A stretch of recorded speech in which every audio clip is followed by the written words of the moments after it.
I just realized we're a few weeks deep into our Halloween reviews, and I have yet to wear a costume.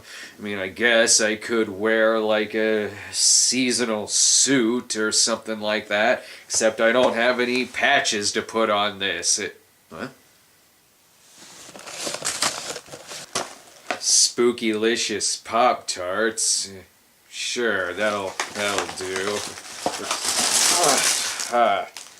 Perfect. I would eat them, but I don't want to get 1,000 messages saying how weird it is to eat them cold. Today we're looking at a talking animal movie with the voice of Eric Roberts. Yes, there's more than one! This time it's called A Halloween Puppy. I guess I should say that sometimes it's called A Halloween Puppy. Other times you can find it under the title of A Magic Puppy. Starring not the same dog from this movie. That way someone could come across the movie and think that it's not a seasonal film, so they can watch it regardless of it being October or not. That is brilliant. And by brilliant, I mean sleazy. And just who in the hell made this? To answer that, all you need to do is look at the box cover. Look familiar? It should. It's a David Dakota film whose family movie box art is similar to each other, just as every slasher cover from the mid-90s is similar to one another. I know what you might be thinking. Well, this is exactly the kind of movie we would get in a post-A Talking Cat world. Except you would be wrong. A Talking Cat was made in 2013, and this film was made in 2012, making A Talking Cat a product of a post-Halloween puppy world. Or, as the movie itself says, the Great Halloween Puppy Adventure. This movie's not great, it's not about an adventure, it's debatable about whether or not it has a puppy in it. But it is on Halloween. Pick a fucking title so I'll know what to skip past on Netflix. Apparently the movie stars Eric Roberts as a dog that isn't in the movie, Christine DeBelle as Herman Munster, Lucas Adams as, please, I don't want to be in this. Fuck it, just use the Frankenstein's monster image twice. Now it's time to play dog or dinosaur. Doesn't matter, this beast also isn't in the film. This is just inspiring them to make a Valentine's puppy, and then they'll retitle it A Love Puppy. It was the Scarecrow who needed a heart, right? Isn't that how Wizard of Oz went? Why Google the word puppy when these credits show you all the images that would come up? Even David Dakota is wearing a costume. He's dressed as Mary Crawford. Oh yeah, and the answer to earlier is it's a werewolf. You win nothing. Now the star of every Dakota movie, his house. Let's jump right into the action.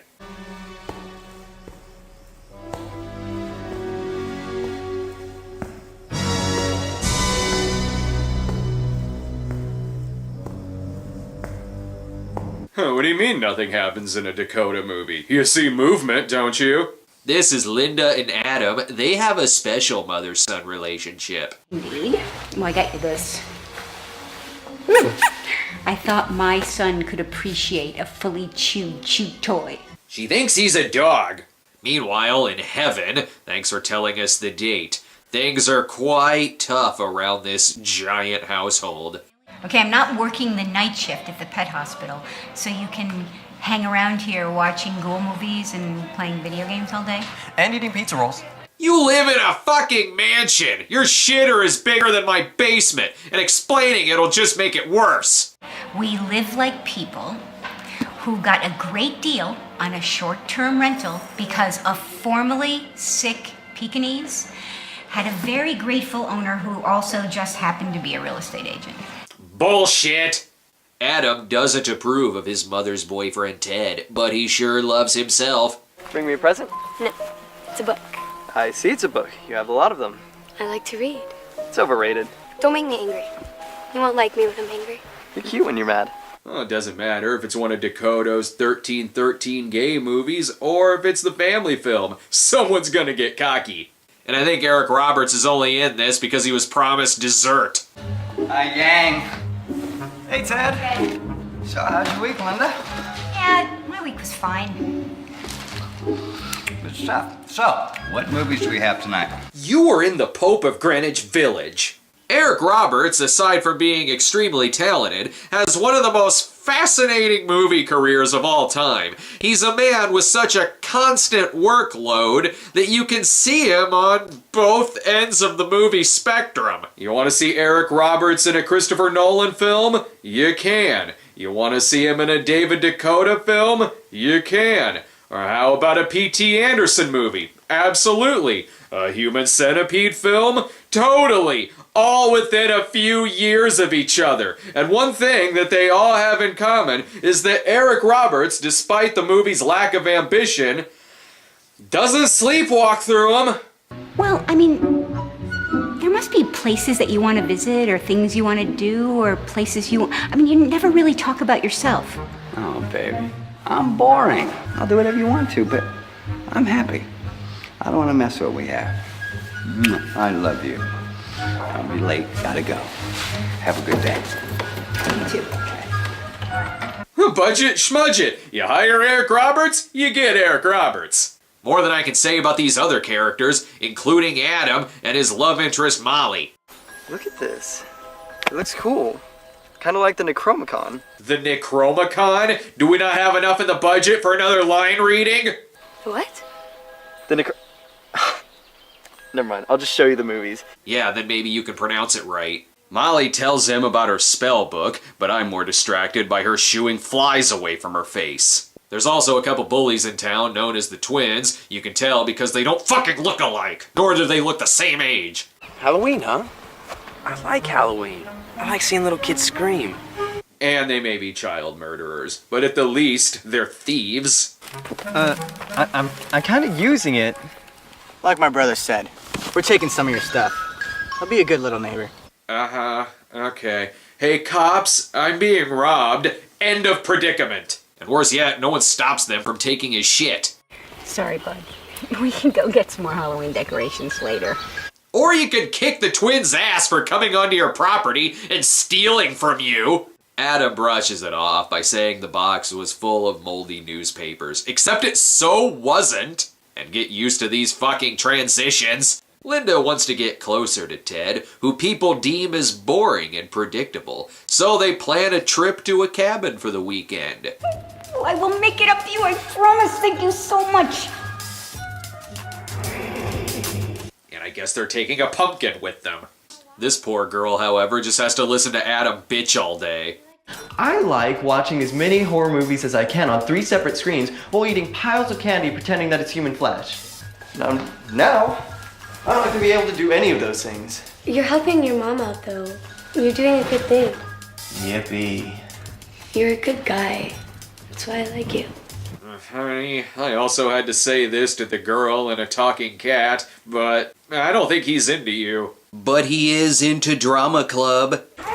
Why?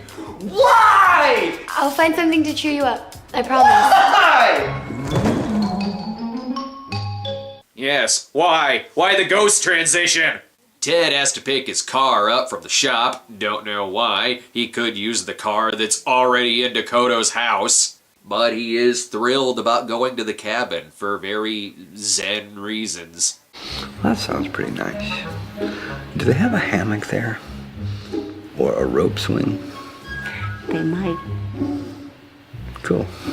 Eric has it in his contract that all of his movie sets must have at least one of those things.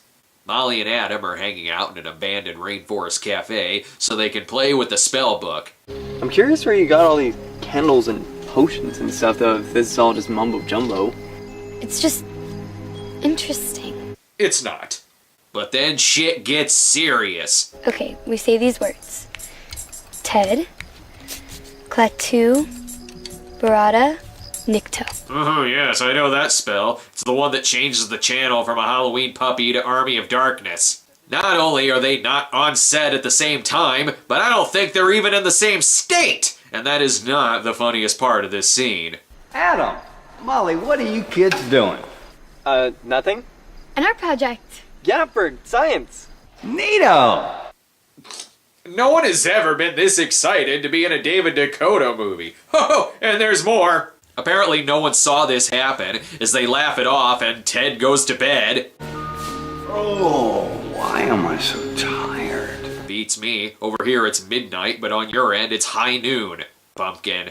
By the way, we're 25 minutes in, and there's not a single puppy in sight. But there is a ghost. I guess the ghost is the signal that Ted has now been turned into a dog. Adam! Get down here! Adam! Linda! Oh, hi. Sorry I fell asleep on the couch. That doesn't look like a puppy. And it does look like the dog on the cover, which is more than I can say about a talking cat. A Halloween puppy follows Tequila and Benetti rules and not Puchinsky rules, where in this case his dialogue is internal and no one can actually hear him. I'm pretty sure what we are hearing is Eric reacting to finding out what role he's playing. I'm a puppy? Oh, what? And no one seems to question where Ted is or where this dog came from. We have a little guest for the trip. How so? A stray puppy came by last night. That's weird. Maybe someone dropped him off because they know your mom's a vet. Maybe. Yeah, that's how that works. Hey, honey, the dog is sick. Oh, just drop him off on the vet's porch. Oh, nice outfits, guys. Is it yesterday already? So we decided to come back for some more Halloween props because the box you gave us is filled with rotten newspapers. No, it wasn't. This whole turning into a dog thing seems to have really improved Ted's day. Hey, what's that smell? Oh boy, everything smells so good. Oh God, I like it in the car. Yes, I do. Ooh, someone's making bacon and waffles. Oh boy, can I stick my head out the window? Please, I love the car. I hope to someday achieve the natural high that Eric is on in this. The movie has other David Dakota familiars as well, such as water, steamy mountain, and yes, rambly driving scenes just like the one in A Talking Cat. Like, who wants an actual Zombies are pumpkin in crawling here. out of the ground? I want a freaking jack-o'-lantern. We can carve one. You if made we have time. jack-o'-lantern. Did you bring this up? Didn't think so, because we're out in the middle of nowhere. Oh, don't listen to her. You're just big. You're not chubby.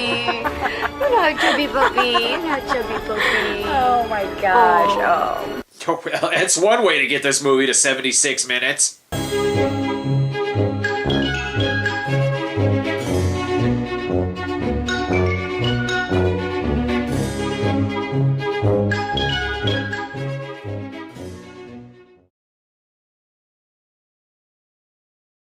They've arrived at Dakota location number 2. This is way different than in A Talking Cat. In that movie, it was Christine DeBelle who lived in the cabin house. Another thing that makes this movie different? Oh my word, that is the stuff. Yes, to the left. Oh, belly rubs for the win. Oh yeah. Why does this movie have a sex scene? Eric Roberts' talking animal audio is a bit better this time around. It doesn't sound like he's being recorded off of an answering machine. I like the woods. Always have. You don't get me wrong. I like to be indoors in a nice fluffy bed as much as anyone. Plus, he just sounds happier in this. Wow, look at this, a tail. Okay, that's pretty nifty. Turning into a dog is the greatest thing to happen to Ted. Or it's the greatest thing to happen to Eric Roberts. Pumpkin. Molly and Anna meet up with Cindy Brady. No need to act surprised. It credits her on the cover as Brady Bunch's Susan Olsen. Oh, what? No boy who stole the elephant, Susan Olsen? They talk more about the spell casting, but screw that.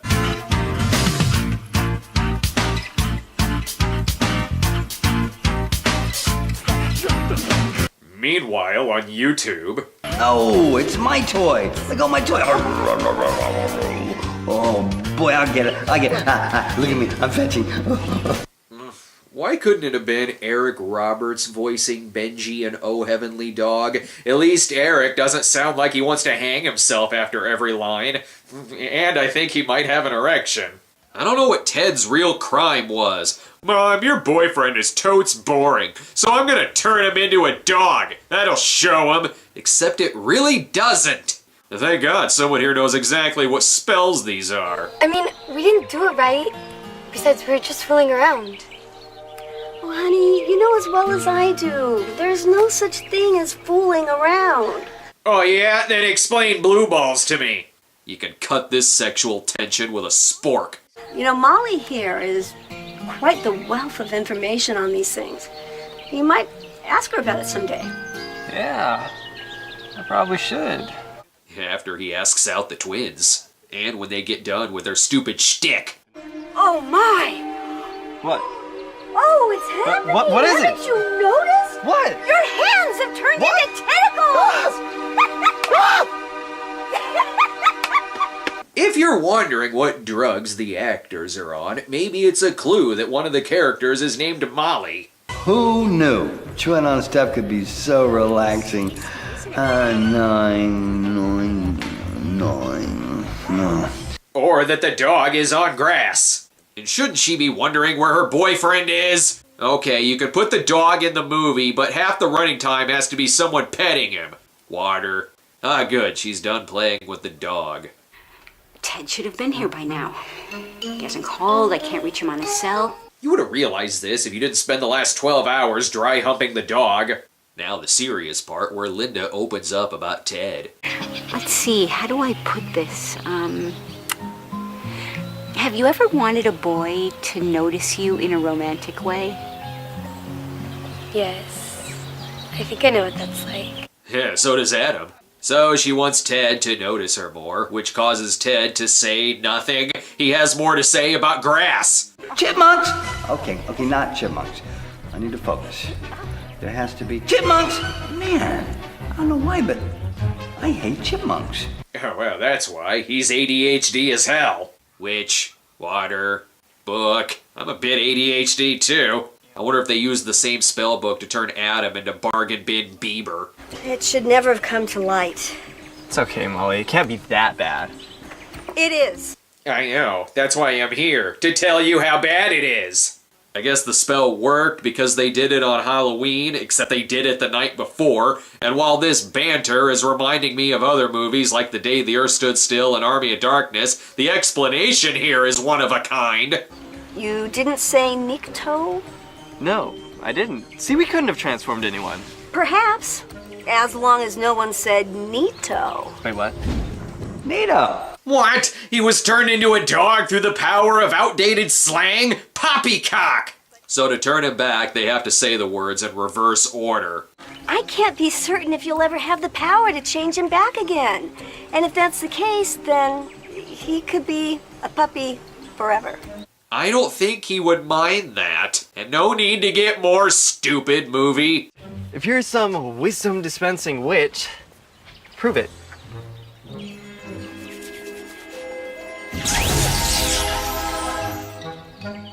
Okay, let's go. All that proves is that she has after effects. So they want to borrow the dog so they can reverse the spell while saying that Ted's car broke down. The reactor spar snapped while he was driving, and then truck jackknifed, and a whole load of potatoes on the road. Real smashy-mashy. That doesn't make any sense. A little late for that complaint. Pumpkins and ghosts. But the real climax, however... I want to know. I'm sure it's gonna be great. I'm sure it'll be a great surprise. I don't know if I love surprises. Okay, I love surprises. I can't wait. Oh my gosh, it's gonna be so fun. Definitely got a surprise for I'm sure it'll be great. More rambly driving. It's okay if this movie is 60 minutes long. It doesn't need to push 80 minutes. If you squint your eyes, at least this shot looks like it belongs in a movie. Ted had better make all this up to Linda. Linda, one way or another, I'm gonna surprise the heck out of you. Oh yes, with a ghost. Or by shitting in her shoes. Oh, what a great shot. That's totally at night. Sure hope they use this in A Talking Cat. They're ready to reverse the spell, except the twins show up to steal the book, and also the Sasquatch costume from 1313 Bigfoot Island. Only one way to get their book back. Where's the book? I'm sorry, Adam. They took it. Who? The twins. The twins. They said if we want it back, we have to go through their haunted house. Why? Call the cops! They're stealing your shit! Wow, really spooky, in a we're getting ready to bug bomb this place kind of way. This haunted mansion is so lame, even Eddie Murphy wouldn't star in it. Turns out they don't really want the book, they want an orgy. And they might be murderers. You're gonna lay down on our altar and be our victim for the week. Yeah, we're gonna kill you over and over again all night and spray you with fake blood and guts and stuff. If you're gonna kill them, why do you need fake blood? For fuck's sake, just take the book and get the hell out of there. Ah! We're all gonna die! Nikki, save me!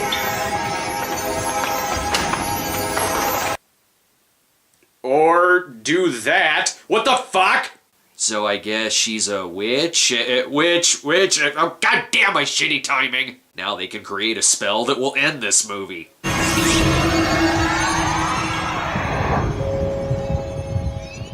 Puppy Ted is gone.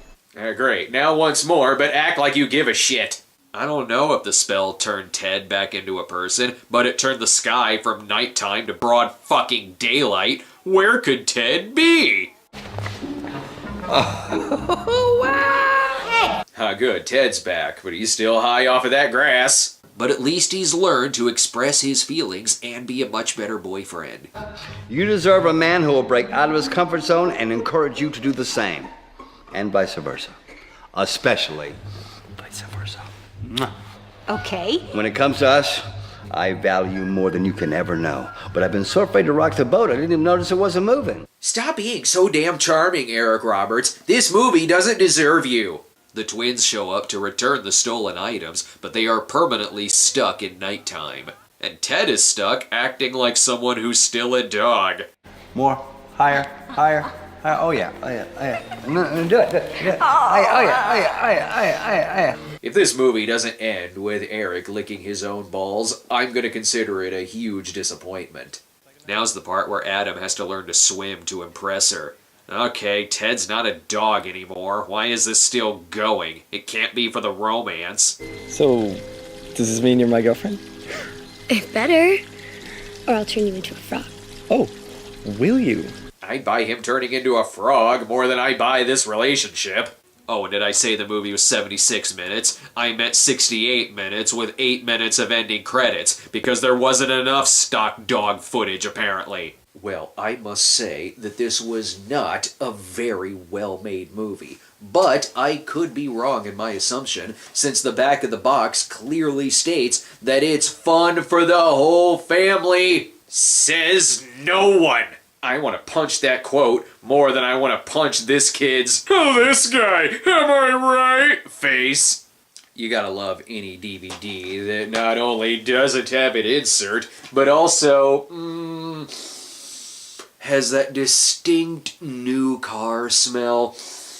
That is, if you poured gasoline on that new car. You may be wondering, what's the worst film? Halloween Puppy or A Talking Cat? Does it matter? Okay, this one has on-screen Eric Roberts, better audio, a little less water, but more shitty day for night, and no Ted licking his own balls, and more endless driving scenes. But it was shorter, and again, there was on-screen Eric Roberts acting like a younger version of Creed Bratton, so sure, I guess it's better. You know what it's also better than? A Medea Halloween! But I sure am holding out hope for an Easter Bunny puppy. We've got one more movie this Halloween, and clearly that means it'll be on the producer's cut of A Halloween Puppy. Just kidding. This movie doesn't have a producer. Does anyone know any good horror movies? Ooh!